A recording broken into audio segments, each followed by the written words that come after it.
نحمده ونصلي ونسلم على رسوله الكريم أما بعد فأعوذ بالله من الشيطان الرجيم بسم الله الرحمن الرحيم إن الله وملائكته يصلون على النبي يا أيها الذين آمنوا صلوا عليه وسلموا تسليما اللهم صل وسلم وزد وبارك على سيدنا ومولانا محمد وعلى آل سيدنا ومولانا محمد كما تحب وترضى بأن تصلي عليه صلاة وسلاما عليك سيدي یا رسول اللہ صلی اللہ تعالی علیہ وسلم۔ عزیزان مکرم اور انتہائی باوقار سامعین و سامعات و جملہ ناظرین، السلام علیکم ورحمۃ اللہ تعالی وبرکاتہ۔ آج حسب فرمائش میں ایک بڑی مخصوص اور انتہائی مشہور نعت پاک، اس نعت پاک کو میں نے 2 سال پہلے لکھنؤ سے بنگلور جاتے وقت پڑھا تھا، بلکہ لکھا تھا، اور یہ اللہ کا ایسا کرم ہوا کہ 1 سے 1.5 گھنٹے میں یہ پورا کلام جو پرشین میں وچ از مائی فرسٹ کلام ان پرشین، فارسی زبان کا یہ پہلا کلام مکمل ہوا۔ کئی دنوں سے لوگ اس کی خواہش کر رہے تھے کہ حضرت یہ کلام ہم نے بہت سے لوگوں سے سنا، آپ کا لکھا کلام آپ خود سنائیں۔ تو میں تو ان لوگوں کی طرح نہیں پڑھ سکتا اسے جن سے آپ نے سنا ہے، اس لیے میں نے ایک گھریلو مائک کا سہارا بھی لیا ہے، انشاءاللہ تعالی میں اس سے آپ کو سناؤں گا۔ یہ نعت پاک میں نے حضرت علامہ عبدالرحمن جامی علیہ رحمۃ السامی کی ایک مشہور زمانہ نعت پاک، تنم فرسودہ جا پارا ز ہجراں یا رسول اللہ، اسی زمین پر یہ فارسی میں یہ کلام میں نے لکھا ہے۔ تو زمین انہی کی ہے، ٹریک بھی انہی کا ہے، بس اشعار میرے ہیں، اور پسند آئے تو محبت سے دعا دیجئے گا۔ میں اس نعت پاک کو جو میرے دیوان کی پہلی نعت ہے فارسی زبان میں، اسے بطور وسیلہ بارگاہ رسالت میں پیش کر رہا ہوں۔ اللہ کے رسول توجہ فرما دیں اور اس کورونا کی وبا سے ہم سب کو حفاظت مل جائے۔ تو اس سے پہلے کہ میں سناؤں، آئیے مچل کر درود پاک کا نذرانہ پیش کر لیں اور پڑھیں۔ اللہم صلی علی سیدنا مولانا محمد وعلی آل سیدنا مولانا محمد وبارک وسلم صلاۃ و سلام علیک یا رسول اللہ صلی اللہ علیہ وسلم۔ کلام کا مطلع نظر کر رہا ہوں کہ سگے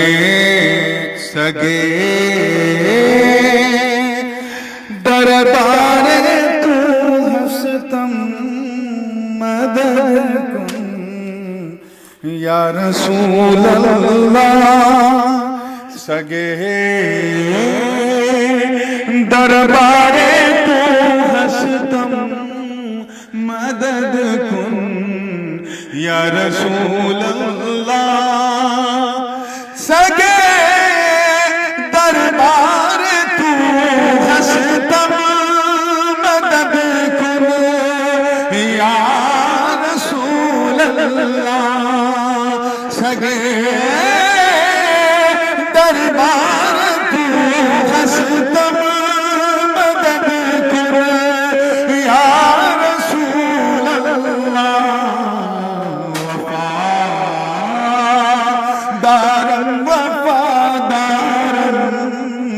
مدد کن یا رسول اللہ، وفادار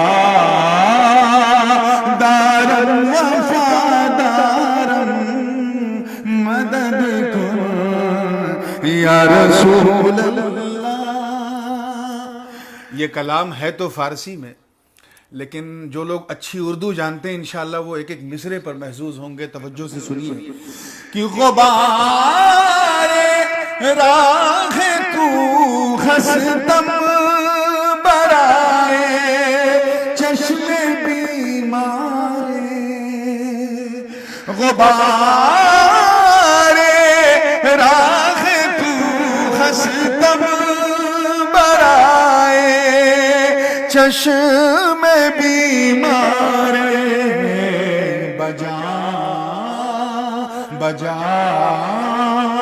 میں عشق سر مستم مدد کن یا رسول اللہ وفادارم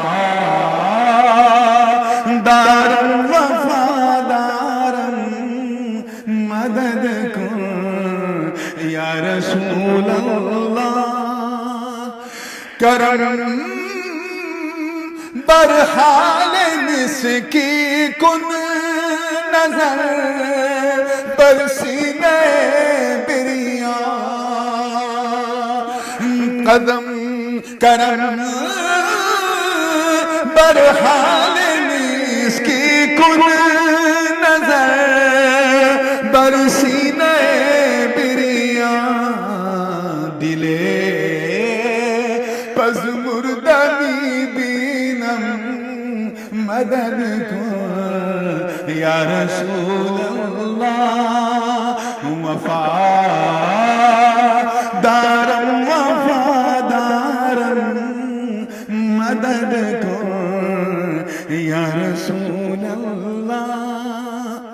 اور یہ شعر دیکھیے گا کہ ز لطف تو ز لطف تو بنایا بم ز حسد حاسد آقا ز لطف تو بنایا بم ز حسد حاسد آقا فدا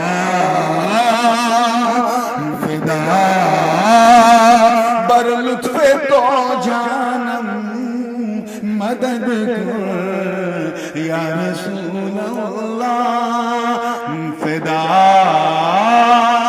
بر لطف تو جانم مدد کن یا رسول اللہ.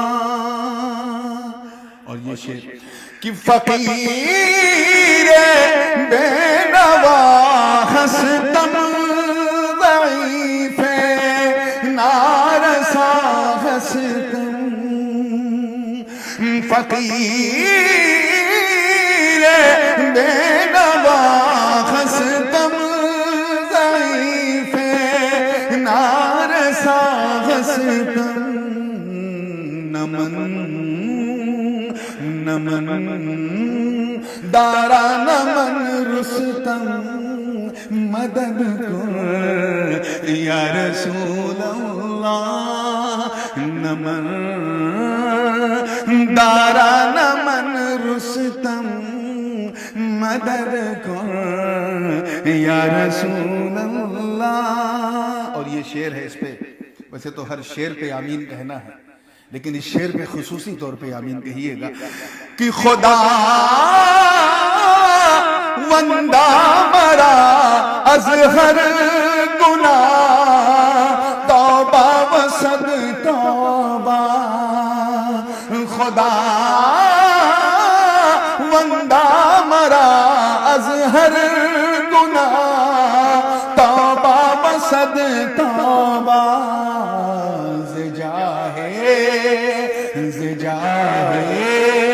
رحمت عالم مدد کن یا رسول اللہ وفادارم وفادارم مدد کن یا رسول اللہ. گناہ من بسیارت از لطف شما گناہ من بسیارت از لطف شما ہمی امید می بستم مدد کن یا رسول اللہ ہمیں امید می بستم مدد کن یا رسول اللہ. اس شعر کو لکھنے کے بعد پہلی بار جب اسے